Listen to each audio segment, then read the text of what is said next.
banyak tempat ya.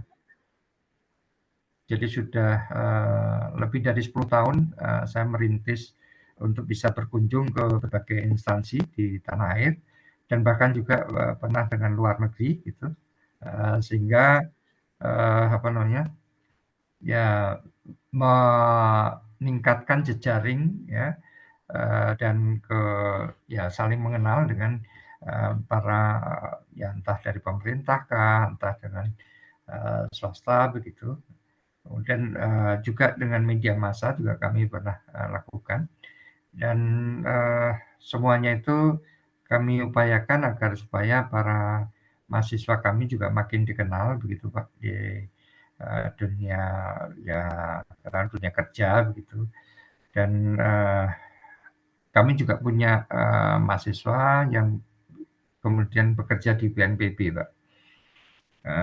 Dan ya harapan kami dengan kami bisa berkunjung semacam ini, kami lebih mengenal BNPB, khususnya informasi-informasi terakhir yang apa namanya yang mungkin dimiliki oleh BNPB begitu. Nah, kalau kami lihat di website memang cukup banyak informasi yang disampaikan di dalam website, tetapi suara saya kedengaran ya Pak? Oke, jadi ya, jadi yang ini apa namanya? Jadi kami mengupayakan agar supaya selain dari website yang kami bisa akses gitu, tapi juga komunikasi langsung semacam ini gitu yang akan sangat berguna bagi kami dan para mahasiswa kami di dalam lebih mengenal masalah kebencanaan. Apalagi salah satu bencana yang sering terjadi di kita itu adalah hidrometeorologi, bencana hidrometeorologi. Jadi bencana hidrometeorologi bagi kami itu adalah sesuatu yang sudah makanan sehari-hari lah begitu kira-kira. Jadi itu. Jadi, nah kemudian juga bahwa banyak apa namanya informasi-informasi barangkali berseliweran di masyarakat yang mungkin ada yang kurang tepat begitu, yang mungkin Bapak bisa koreksi barangkali dari media massa barangkali. Nah itu juga akan meningkatkan pemahaman kami terkait dengan masalah bencana gitu ya, kebencanaan. Dan ya selama ini kalau misalkan katakanlah ada bencana begitu, biasanya kalau nggak dari BNPB ya dari BMKG begitu. Dan kalau dari kami di perguruan tinggi juga kadang-kadang bersuara terkait dengan itu dan moga-moga dengan saling mengenal semacam ini akan makin meningkatkan keratan hubungan kita karena memang salah satu aspek yang kami tinjau itu adalah masalah kebencanaan. Nah, itu barangkali Pak Deputi apa yang kami karena kami menyampaikan salam dari Pak Dekan yang saat ini masih berada di luar negeri di Cina karena ada pertemuan ilmiah di sana. Baik, itu sebagai pengantar Pak. Jadi mohon kiranya tidak ada dusta di antara kita Pak. Jadi mau disampaikan saja karena namanya mahasiswa itu ya pemikirannya masih idealis begitu. Kadang-kadang kalau tidak dihadapkan pada masalah-masalah yang real di lapangan dan tidak terlatih untuk itu dan informasi-informasi yang sampai itu mungkin kesannya lain. Baik, itu sebagai pengantar. Monggo silakan Pak Deputi untuk menyampaikan materinya. Terima kasih. Baik, terima kasih Pak Joko. Selamat pagi adik-adik semuanya, mahasiswa di ITB, khususnya jurusan meteorologi. Pertama kami ucapkan terima kasih atas semangatnya untuk upaya melakukan menggandeng ya, istilahnya kita bisa berbagi dari kebencanaan ke teman-teman ITB. Di sini kami ada hadir juga Pak Dr. Udreh dan Ibu Trevi yang juga Ibu Trevi dari ITB, Pak Dr. Udreh dari IT, tapi nggak pakai B, pakai S ya. Ya.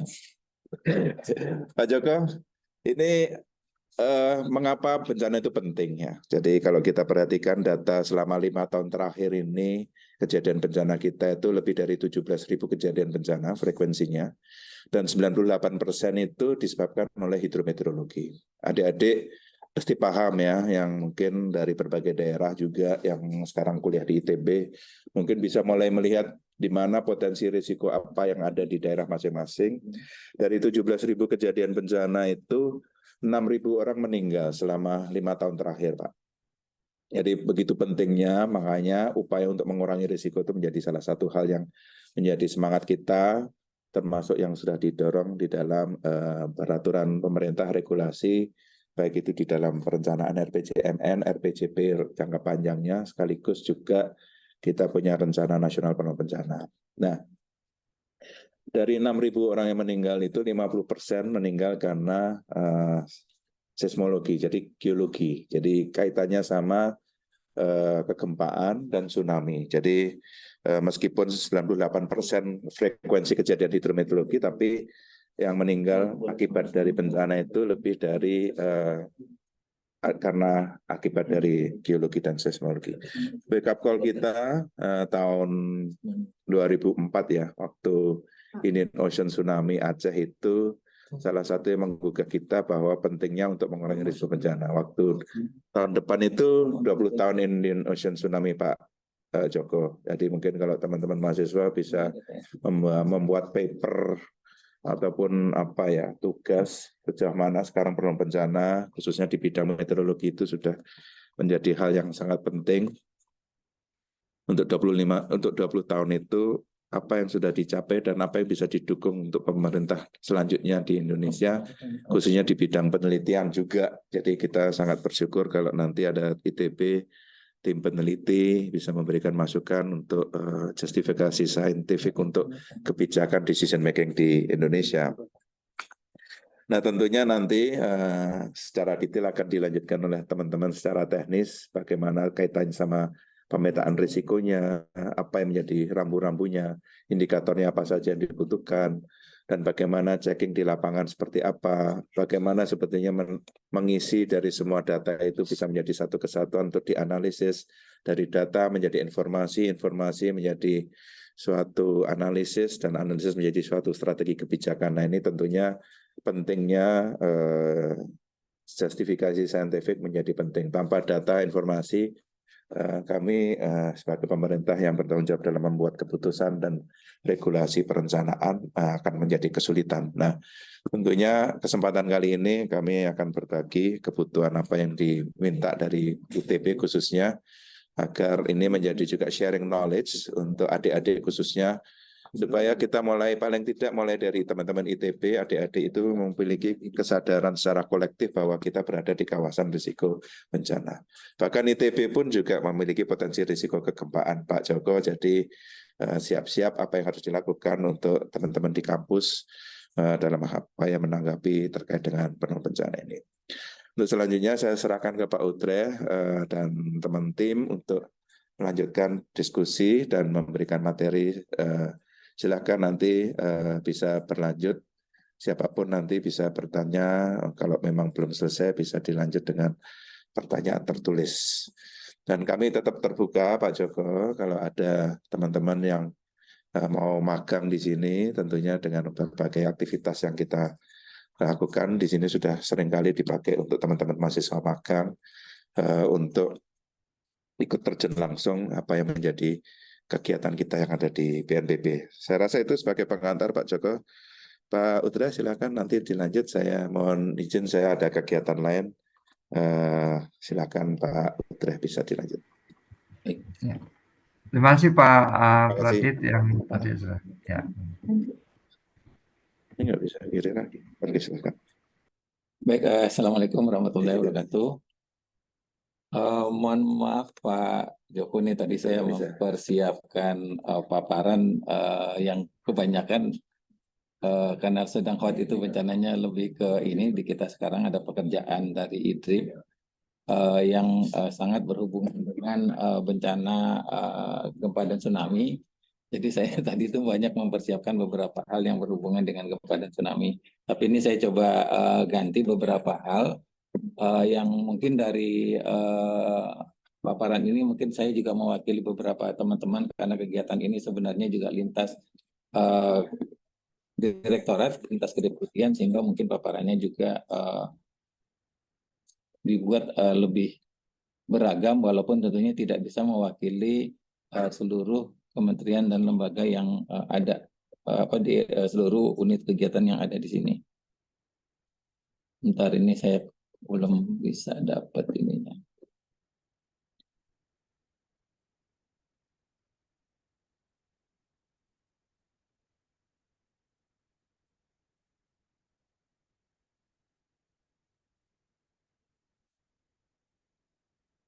Ya. Ya.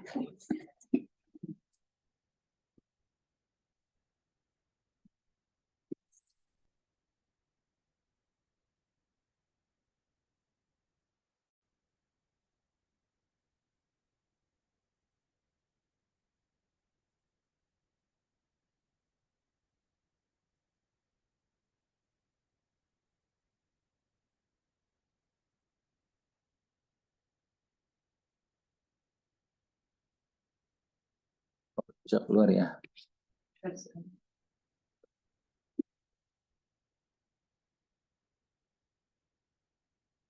Sebentar Pak, ini saya entah kenapa ini bermasalah di apa namanya share screen-nya.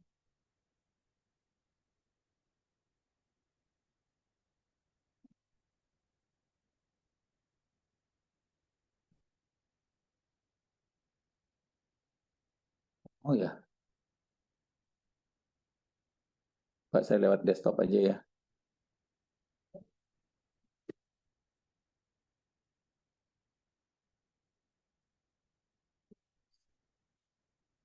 Oke, baik. Yang kami hormati Bapak dan Ibu, para pimpinan, para dosen, dan juga adik-adik dari ITB, dan juga teman-teman yang hari ini juga hadir dari Kedeputian Sistem dan Strategi. Saya mencoba menjelaskan beberapa hal yang kajian risiko bencana yang lalu di dalam kajian risiko bencana ini kita memasukkan berbagai macam informasi itu ke dalam sebuah platform yang disebut sebagai Inaris. Inaris sendiri pada dasarnya punya dua bentuk. Yang pertama adalah dalam bentuk web atau dalam bentuk portal, yang di dalamnya itu cukup lengkap sebenarnya karena ada hasil kajian risiko yang baik yang kita lakukan dari BNPB sendiri lebih kepada level nasional sampai provinsi, dan lalu kita juga melakukan banyak sekali asistensi karena sekarang itu mandat untuk pembuatan kajian risiko bencana ini ada pada kabupaten kota. Jadi sifatnya adalah memberikan dukungan, tapi di dalamnya tentunya banyak sekali pengetahuan-pengetahuan yang kami sediakan di dalam platform yang sudah kita miliki saat ini.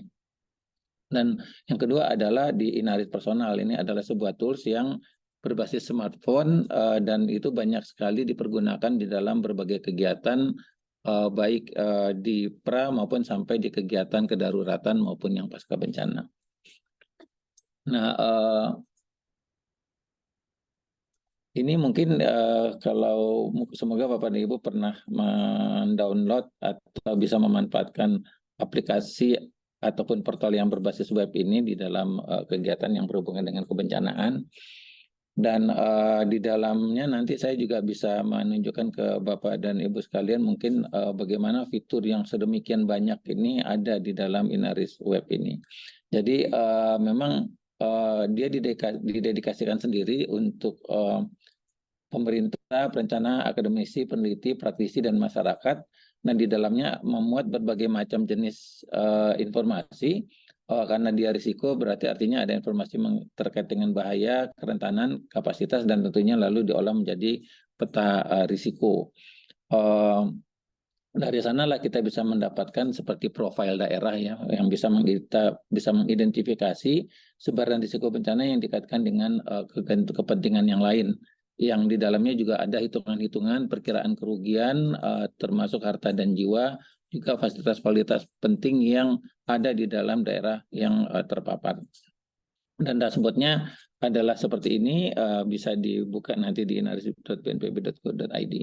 Nah, Inaris personal sebenarnya merupakan salah satu fitur yang memang kita pergunakan untuk menginput berbagai macam data. Jadi memang service yang ada tadi, peta itu juga sudah masuk ke dalam aplikasi ini, di mana kalau aplikasi ini untuk kebutuhan umumnya adalah untuk bisa kita pergunakan di titik tempat kita sedang berdiri itu kira-kira bencananya apa saja yang punya potensi. Jadi ini yang salah satu fungsi utamanya, tapi di dalamnya itu banyak sekali hal-hal yang bisa kita manfaatkan, termasuk kalau misalnya di titik kita itu ada kejadian, lalu apa rekomendasinya juga ada di situ. Dan lalu banyak sekali hal-hal yang berhubungan dengan pelaporan kegiatan, karena bagaimanapun juga fasilitas yang ada ini memang sangat dimanfaatkan kemampuan dia di dalam tagging, sehingga memang informasi berbasis spasial itu kita masukkan di dalam sistem ini. Nah, ini mungkin secara umum undang-undang kenapa ada kajian risiko, tapi menurut saya mungkin hal ini di para akademisi, para mahasiswa juga sudah memahami bahwa pengetahuan yang paling mendasar untuk bisa membuat sebuah upaya penanggulangan bencana adalah terkait dengan kajian risiko atau pengetahuan risiko. Jadi ini memang yang mendasar yang perlu kita lakukan. Dan fungsinya saat ini sangat banyak sekali sebenarnya. Beberapa kegiatan yang sekarang kita lakukan juga mungkin yang sangat relevan adalah kegiatan kajian risiko berbasis DAS, karena bagaimanapun juga seperti bencana hidrometeorologi tentunya tidak bisa dibatasi oleh batas wilayah, sehingga memang kajian yang sifatnya lebih kepada suatu kawasan seperti daerah aliran sungai itu menjadi sangat relevan untuk kita bisa lakukan. Lalu pengembangan sekarang misalnya untuk dukungan kepada kawasan ekonomi khusus, daerah misalnya destinasi wisata, termasuk misalnya sekarang kita melaksanakan kegiatan untuk pembangunan ibu kota Nusantara, itu tentunya kita perlu memahami berbagai hal yang sebenarnya juga bisa dirangkum di dalam apa yang kita sebut sebagai kajian risiko dan analisis risiko bencana. Jadi banyak sekali kebutuhan yang ada kalau kita lihat untuk formulasi rencana penanggulangan bencana, rencana aksi nasional pengurangan bencana, dan juga kedaruratan. Untuk rencana PB sendiri, kontingensi, darurat, pemulihan, dan rencana kesiapsiagaan masyarakat. Jadi seluruh dasar yang kita pergunakan di dalam membuat sebuah desain atau sebuah perencanaan strategi sampai aksi sangat tergantung pada kajian risiko ini. Ya ini rumus yang mungkin sudah kita sama-sama ketahui, saya rasa tinggal di skip aja. Nah, di dalam membuat peta yang ada itu, ini ada standar ya tentunya yang kita pergunakan. Peta bahaya itu mengikuti data dukungnya adalah probabilistik dan juga intensitas. Dan ini sebenarnya peta bahaya ini sangat tergantung kepada wali data. Jadi wali data sendiri bukan BNPB, tapi ada kementerian lembaga yang memang bertanggung jawab di dalam penyediaan peta bahaya. Hanya saja memang saat ini memang BNPB mencoba untuk memfasilitasi juga kementerian dan lembaga yang mungkin masih belum bisa menyediakan secara konsisten peta bahayanya, karena kalau tidak ada peta bahaya tentunya peta risiko yang menjadi tanggung jawab BNPB tidak bisa dilaksanakan. Lalu ada peta kerentanan yang di kegiatan kita ini menghitung 4 poin itu: sosial budaya, ekonomi, fisik, dan juga lingkungan. Dan lalu ada peta kapasitas seperti yang kita ketahui di dalam rumus ini, tentunya bahwa risiko itu berbanding lurus dengan kalau meningkat bahayanya ya dia akan risikonya akan meningkat, kerentanan juga kalau meningkat dia akan meningkat, dan yang paling mudah kita intervensi adalah pada dasarnya ada pada level kapasitas. Jadi ini yang ada di kita, dan di dalamnya sebenarnya kalau nanti Bapak dan Ibu masuk ke dalam Inaris maka ada dokumen yang bisa diambil semuanya, baik kajian risikonya sendiri maupun metodologi penyusunan peta bahaya.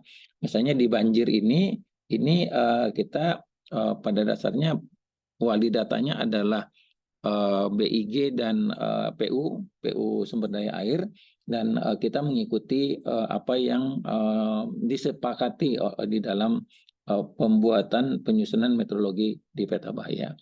Mungkin dalam beberapa seringkali kita bertanya juga karena bisa jadi ada metodologi yang lebih tepat, data yang lebih lengkap, akan tetapi tentunya dalam perspektif standarisasi kita harus mengikut kepada juknis yang kita pergunakan karena ini sudah ada pertimbangan-pertimbangan kenapa secara teoritis dia mempergunakan pendekatan ini. Karena tidak mungkin juga pada saat seluruh peta ini kita kompilasi dengan menggunakan teori-teori yang berbeda dan juga mempertimbangkan ketersediaan data karena mungkin data di Pulau Jawa tidak sama dengan data yang ada di provinsi lain. Ini juga tanah longsor ada beberapa tahapan-tahapannya. Jadi pembuatan peta ini pada dasarnya memang tidak mudah, butuh pengetahuan tentang kebencanaan, butuh data yang cukup baik untuk bisa menghasilkan peta dan juga tentunya punya pengetahuan terkait dengan GIS. Longsor misalnya ini kalau kita lihat ada SNI penyusunan dan penentuan ZKGT dari PVMBG 2016, artinya memang kita mengacu kepada PVMBG sebagai wali data di tanah longsor. Ini juga ada banjir bandang, cuaca ekstrim untuk puting beliung, yang menurut saya masih banyak sekali komponen-komponen di meteorologi yang belum bisa kita masukkan ke dalam perhitungan kita, dan beberapa hal juga masih banyak melakukan pendekatan-pendekatan seperti halnya juga banjir bandang. Ini adalah kebakaran hutan dan lahan yang juga standarnya cukup panjang. Ini kalau kita lihat sangat ini sekali ya, sangat kompleks untuk bisa menghasilkan peta bahayanya sendiri sampai nanti ke peta risiko. Ini adalah metodologi untuk kekeringan yang semua ini pada dasarnya bisa kita unduh konsep ini di Inaris. Dan dari dokumen kajian risiko ini kita bisa menghitung tingkat ancaman, tingkat kerugian, dan tingkat kapasitas, dan lalu dihasilkanlah apa yang kita sebut sebagai indeks bahaya, indeks penduduk terpapar, indeks kerugian, kapasitas pemerintah, dan indeks kesiagaan desa dan kelurahan. Sebenarnya ini ada hal-hal yang sangat mendetail sekali, tapi mungkin kita perlu mendiskusikan lagi kalau nanti ada sesi-sesi yang bisa kita lanjutkan. Nah, dari hasil inilah kita buat peta bahaya, peta kerentanan yang dipengaruhi oleh dua indeks ini, dan juga ada peta kapasitas. Loh, putus.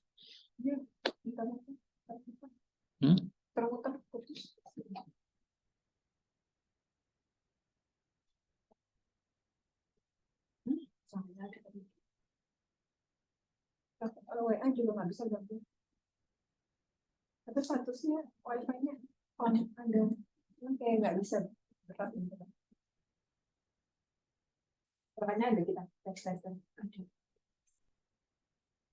Mohon maaf ada kendala. Ya, mohon maaf nih, saya coba share kembali.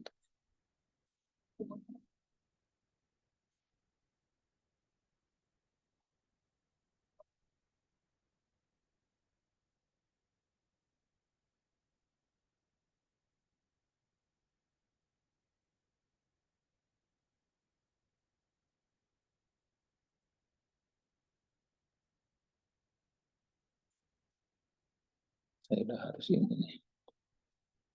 Baik, nanti ini bisa kami share paparannya. Saya juga ini mohon maaf karena jam 10 kami harus menghadap Pak Kepala. Dan ini mungkin gambaran bagaimana kita bisa memanfaatkan data-data tersebut di Inaris. Jadi ini di sini kalau kita lihat ada layer service, yang sebenarnya layer service ini kalau misalnya kita biasa menggunakan aplikasi GIS, dia bisa dipergunakan di aplikasi GIS. Artinya peta itu tidak bisa kita buka melalui service tersebut untuk bisa dibuka seperti di ArcGIS misalnya, atau di QGIS, atau di yang lain-lainnya. Jadi ini ada layer yang bisa kita pergunakan untuk kita pilih. Misalnya sekarang kita ingin melihat bahaya banjir, tinggal kita klik banjir, bahaya, dan lalu kita ada beberapa informasi yang ada di sini. Ini kalau kita lihat ada berbagai macam kementerian dan lembaga yang masuk ke sini, karena ini sudah beberapa data sudah API to API, misalnya ada distribusi sekolah yang tentunya sangat bermanfaat untuk mengetahui posisi sekolah itu dihubungkan dengan potensi bencananya. Nah, ini karena memang sudah banyak sekali sebenarnya data-data yang sudah terintegrasi di dalam sistem ini. Dan kita bisa sebenarnya juga tinggal kalau mau fokus kepada satu provinsi, kita tinggal searching saja. Dan di sebelah kiri ini adalah fasilitas-fasilitas servis yang bisa kita pergunakan. Misalnya tadi tentang indeks risiko, tentang Inari sendiri, ada masalah metodologi tadi. Termasuk kalau nanti kita akan mengambil beberapa panduan yang ada di sini, ini tinggal di-download pada dasarnya.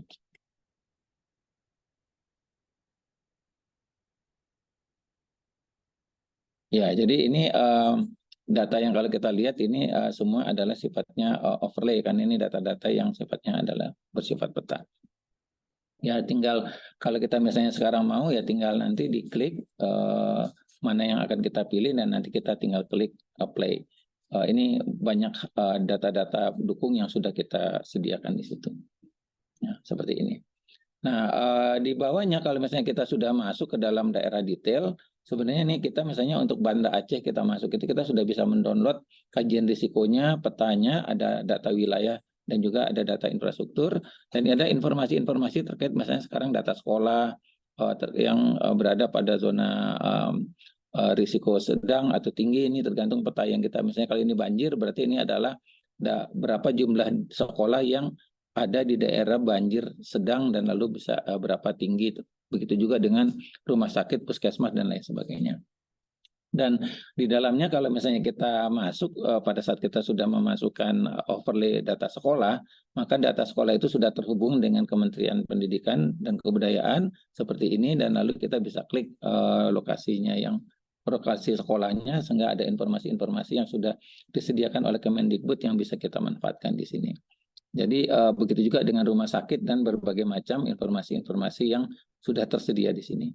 Nah, ini berbagai macam contoh yang cukup baik menurut saya untuk menjadi bahan studi bagi rekan-rekan adik-adik yang ingin mendalami bencana hidrometeorologi dalam perspektif spasial. Ini beberapa contoh yang sudah kami tunjukkan tadi juga sebenarnya. Nah, jadi artinya sebenarnya titik ini sudah di-overlay-kan sehingga kita sudah tahu dia itu berada di posisi bencana levelnya apa gitu. Ya. Nah, data-data yang ada ini juga bisa kita download termasuk sebenarnya kajian risiko bencana jika daerah sudah menyelesaikan pekerjaan dan memberikan ke kita, maka kalau kita sudah masuk ke daerah kepada lokasi tertentu, maka kita bisa mendownload datanya sendiri. Ini juga beberapa data terkait dengan infografis, termasuk terkait dengan indeks risiko bencana. Sedikit kami informasikan terkait indeks risiko bencana ini, kami melakukan pembaharuan setiap tahun untuk mengukur indeks risiko bencana di daerah. Tentunya ini ada cara menghitungnya, bagaimana kita juga melakukan koordinasi, sehingga kita bisa melihat tren baik dari skala nasional maupun dari skala level provinsi. Dan satu provinsi atau di level yang lebih rendah itu bisa membandingkan antara apa yang dia capai di tahun ini dibandingkan dengan tahun-tahun sebelumnya, atau membandingkan antara satu daerah dengan daerah yang lain. Dan ini ada dashboardnya yang memang bisa menggambarkan beberapa hal penting terkait dengan indeks risiko ini. Jadi kalau kita lihat di sini ada jenis bencananya, ada total populasi, dan di situ ada prioritas yang berhubungan dengan kapasitas yang dimiliki dalam bentuk web chart ini, dan ini tentunya sangat familiar ya kita di sini, dan juga tingkat kapasitas daerah yang menjadi alat ukur penting di dalam perhitungan indeks risiko bencana.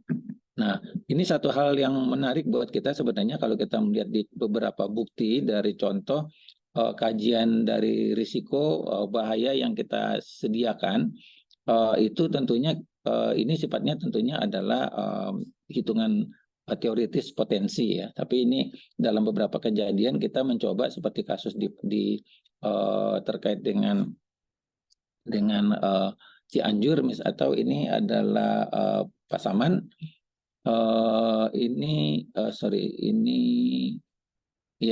Cianjur, maka kita bisa melihat bahwa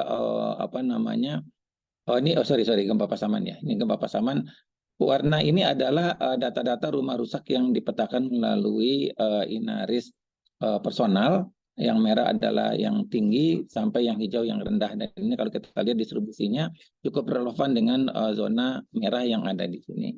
Begitu juga dengan kalau kita lihat ini adalah data dari pemodelan yang kita buat untuk banjir bandang, dan ini adalah data drone yang kita lakukan setelah terjadi banjir bandang di daerah Pasaman ini. Dan kalau kita lihat sangat ini ya cukup punya relevansi yang bagus di dalam perhitungan, termasuk untuk yang longsor. Jadi longsor ini ya kalau kita lihat seluruh daerah yang terpetakan di sini memang berada di zona merah seperti ini. Jadi banyak sekali sebenarnya fasilitas-fasilitas yang ada di sini. Ini yang saya sebut sebagai servis yang bisa kita pergunakan. Nanti mungkin Bapak dan Ibu sekalian bisa melihat dan mungkin bisa kita diskusikan di waktu yang akan datang. Jadi peta-peta ini sudah tersedia dan bisa diambil, sebenarnya juga termasuk untuk dimanfaatkan secara offline. Ini ada beberapa hal yang sifatnya sudah menjadi layer maupun dalam bentuk yang bisa kita pergunakan sesuai dengan kebutuhan kita. Juga sudah ada beberapa galeri yang biasanya kita pergunakan untuk menginformasikan kejadian-kejadian luar biasa atau kegiatan-kegiatan penting yang sudah kita buatkan dashboardnya. Ini adalah contoh juga integrasinya dengan dengan multi hazard di dashboard pencegahan. Beberapa fasilitas yang sudah ada kita bisa membandingkan juga. Jadi ini ada bagian yang kita bisa bandingkan antara kiri dan kanan, tinggal kita pilih layer apa yang ada di kanan dan layer apa yang ada di kiri untuk kita bisa perbandingkan, digeser ke kiri dan ke kanan, sehingga ini sangat membantu sekali misalnya untuk kejadian sebelum dan sudah kejadian bencana Palu misalnya. Nanti kita bisa membandingkan antara data sebelum kejadian dan data sesudah kejadian, yang tentunya informasi-informasi tersebut juga selalu biasanya kita sediakan informasi detailnya di dalam bentuk dashboard seperti ini. Jadi banyak sekali Bapak dan Ibu sekalian sebenarnya yang sudah kita masukkan seperti ini. Mungkin yang paling fenomenal buat saya adalah bencana siklon tropis Roja ini, yang informasi pengetahuan kita rasa-rasanya mungkin sangat kurang, mungkin saya ya kurang memadai bagaimana sebuah siklon tropis ini menghasilkan atau mengakibatkan curah hujan yang sampai di lebih dari 300 mm dalam 2 atau 3 jam, yang menghasilkan sebuah hujan yang sangat deras di daerah yang sangat kering dan mengakibatkan adanya banjir bandang yang menghancurkan daerah seperti Lembata dan Adonara. Jadi banyak sekali, dan ini juga kalau kita lihat sudah banyak institusi-institusi lain yang juga memanfaatkan data seperti ini. Dan juga kegiatan yang sifatnya lebih regional, karena dalam beberapa hal tentunya juga kita perlu, sehingga ini juga ada support yang bisa menghasilkan atau menampilkan data-data yang sifatnya regional.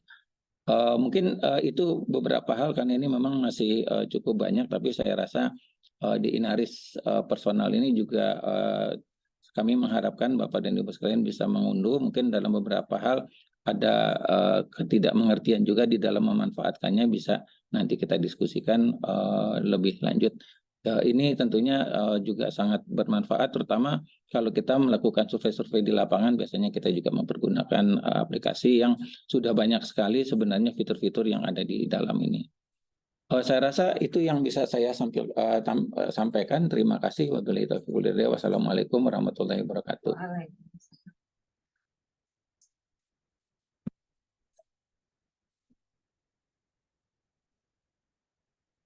Mati lagi ya?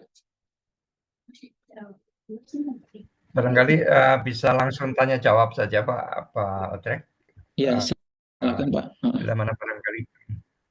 Jadi silakan para mahasiswa kalau misalkan mau menanyakan terkait dengan apa yang sudah disampaikan oleh Pak Otrek tadi, silakan.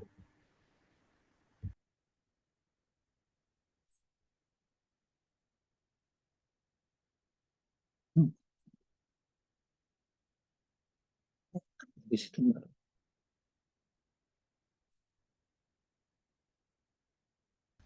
Halo, suara saya kedengaran ya? Iya, terdengar Pak. ada misalkan evaluasi rutin begitu Pak, terkait dengan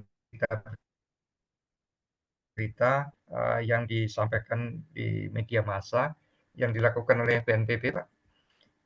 Iya Pak, ini mungkin dalam beberapa hal masih jadi satu kesulitan dan kelemahan kami untuk bisa menyediakan kajian terutama ya atau respon scientific based response ya untuk sebuah kejadian yang memang perlu kita respon secara cepat dalam perspektif kajian tentunya. Kalau yang sifatnya data biasanya setiap kejadian itu Pusdatin sudah bisa menyampaikan karena memang kita punya pusat data Pusdalops ya, pengendalian dan operasi yang dia sudah terhubung dengan seluruh BPBD yang ada di seluruh Indonesia yang biasanya data dinamis itu setiap hari bisa 3 kali dalam satu hari itu diupdate oleh teman-teman daerah terkait dengan kejadian yang ada.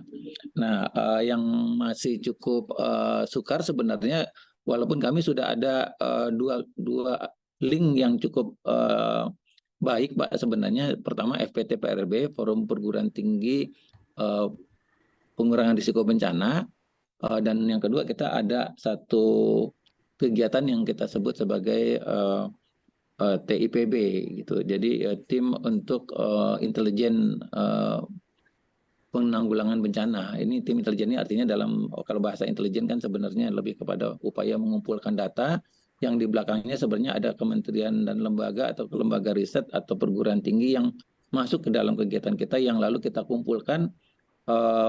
Tapi biasanya masih belum yang dalam keadaan respon langsung kita kumpulkan gitu. Yang lalu mencoba untuk memberikan pengetahuan kepada kita untuk bisa menjawab permasalahan-permasalahan yang aktual. Ini yang sebenarnya kita coba lakukan sekarang dan dalam beberapa kegiatan yang besar itu lalu kita menghasilkan policy brief Pak. Jadi sebenarnya memang kita sangat berharap sekali di kondisi ke depan itu peran perguruan tinggi yang link dengan BPBD itu mampu membantu kita di dalam memberikan input yang sifatnya sudah didukung oleh pengetahuan atau standar saintifik sehingga memang penjelasan kita dan kebijakan kita itu sudah benar-benar berlandaskan ilmu pengetahuan. Ini yang kita coba lakukan walaupun mungkin masih belum lancar interaksi ini. Terima kasih.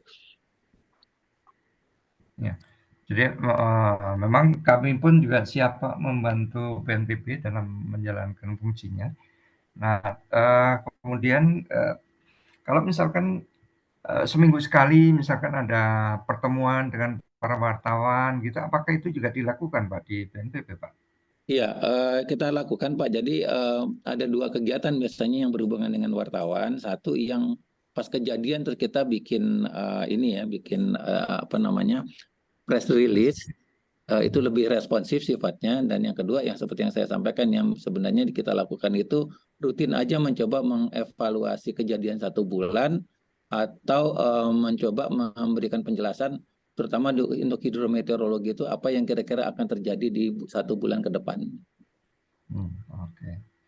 Nah ini ada mahasiswa, silahkan Rida kalau mau menyampaikan. Ya ini saya jawab karena yang bersangkutan menyatakan bahwa dia nggak bisa on mic ya.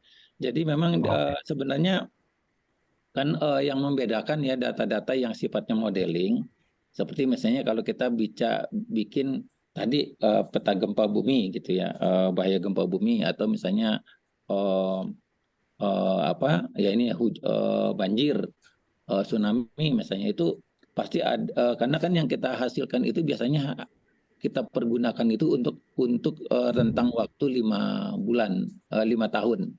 Jadi misalnya kalau desainnya yang sepemahaman saya untuk banjir itu modelingnya mempergunakan Q100 dan kita tahu kan kalau mau dibuat dalam Q sekian ya hasil petanya tentunya akan berbeda-beda. Jadi ada beberapa pertimbangan kenapa kita mempergunakan apa namanya nilai tersebut.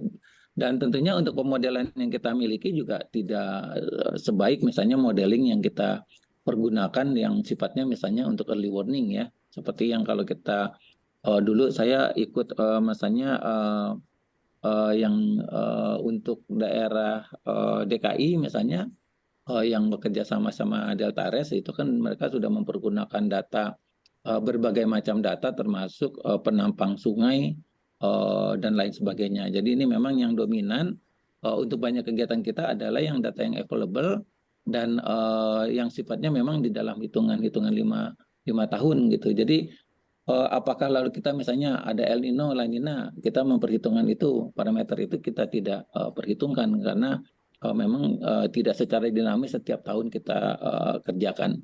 Jadi yang dinamis dalam 1 tahun itu hanya terkait dengan kapasitas karena itu yang memang kita perlu ukur kementerian dan lembaga, daerah itu melakukan apa saja setiap tahun karena dia menghasilkan profil untuk bisa kita evaluasi atau rapot bagi masing-masing daerah. Demikian, tapi ini tentunya sudah kita kita koordinasikan dengan kementerian lembaga yang memang berwenang di dalam mengeluarkan peta bahaya banjir gitu ya. Artinya di sini BIG dan PUPR. Demikian. Jadi ada lagi barangkali kalau ada yang mau tanyakan silakan. Selain Halo, Dede Pak. barangkali siapa yang mau nanya? Ya, silakan. Halo Pak, apakah suara saya masuk? Iya terdengar tapi tidak terlalu jelas. Oh, halo. Sekarang apakah sudah terdengar jelas? Sudah. Pak, baik. Perkenalkan, nama saya Suci Rosidatun Najah.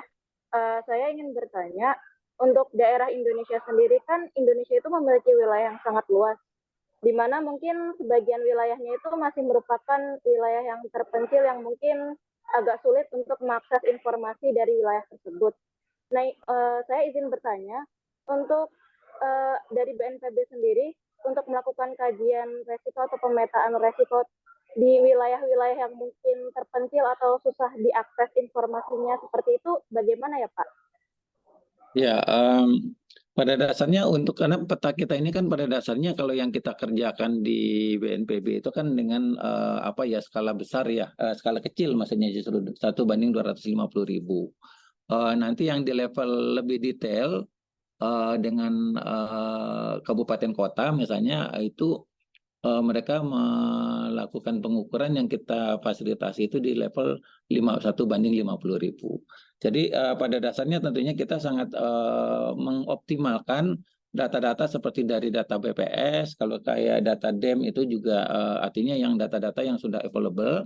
Sementara data-data yang sifatnya kerentanan seperti tadi ekonomi, sosial budaya, lingkungan, dan fisik itu kita sangat bergantung kepada dukungan dari daerah, termasuk juga tentunya dari BPS. Jadi dengan keterbatasan kita juga, kecuali untuk kasus-kasus khusus gitu. Jadi misalnya yang saya sampaikan tadi, kita punya kegiatan yang sifatnya lebih detail, tapi itu sangat tergantung dengan usulan dari atau arahan dari misalnya teman-teman di Bappenas. Misalnya kita melakukan kajian tematik terkait dengan DAS gitu. DAS itu Jabodetabek Puncur misalnya di 2 tahun yang lalu kita laksanakan yang kita mengukur untuk di daerah yang berhubungan dengan satu DAS yang ada yang melingkupi daerah Jakarta, Bogor, Depok, Tangerang dan lain-lain sebagainya. Lalu ada lagi misalnya DAS Juwana untuk di daerah Jawa Tengah.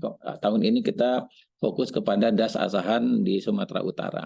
Nah, yang seperti ini data itu agak lebih bisa kita detailkan. Jadi nanti ada kalau di dalam kajian indeks IKD kapasitas itu ada IKD dan IKM. Nah, IKM ini kalau sudah level tematik itu ya indeks ketangguhan masyarakat ini juga kita lakukan perhitungan. Jadi itu pada dasarnya sangat partisipatif sekali, artinya ada sampling yang kita lakukan perhitungan dan juga tentunya dukungan dari teman-teman yang ada di daerah.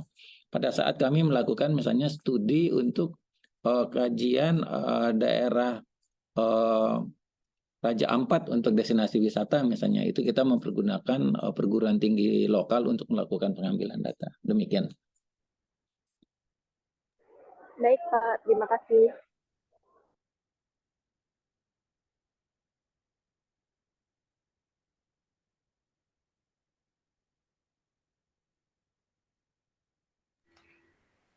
Ada lagi yang lain barangkali mau menanyakan? Ibu,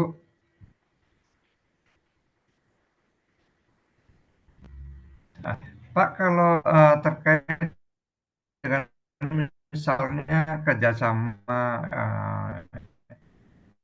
internasional, misalkan. Biasanya kalau kerjasama internasional em, apa ya yang dikomunikasikan gitu, apakah hanya sekedar katakanlah atau terkait dengan link informasi-informasi di tanah air atau biasanya?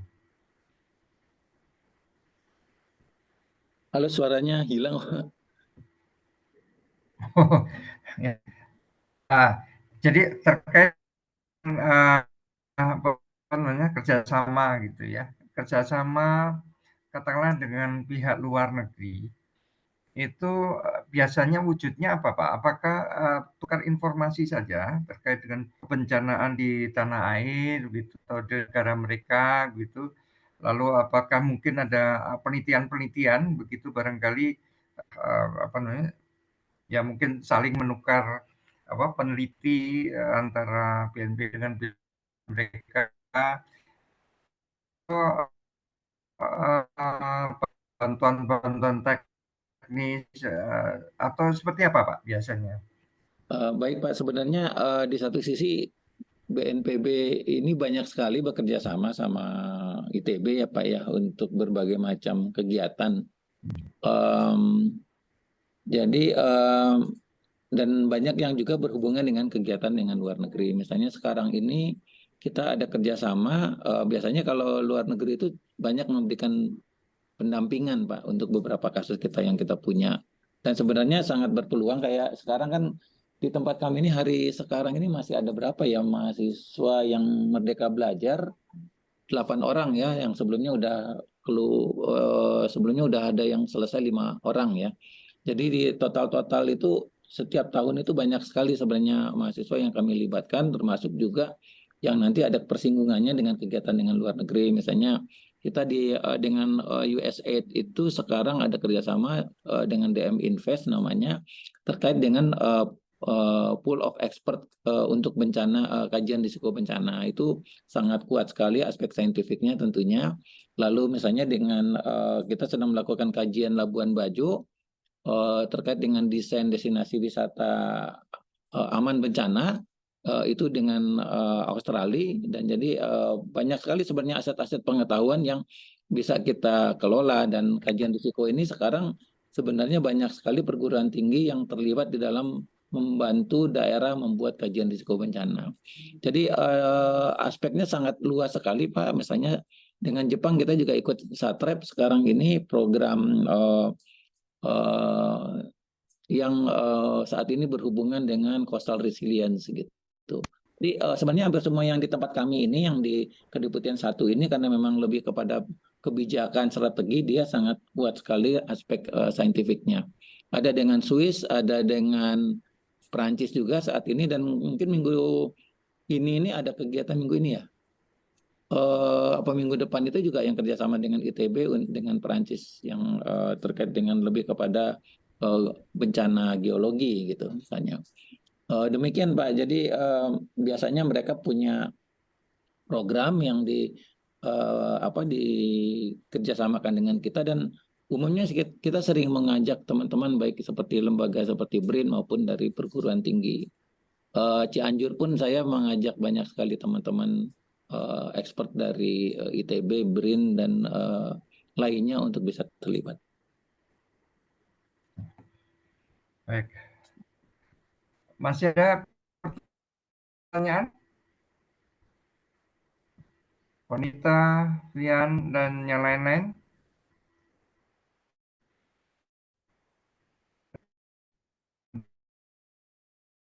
Ada pertanyaan?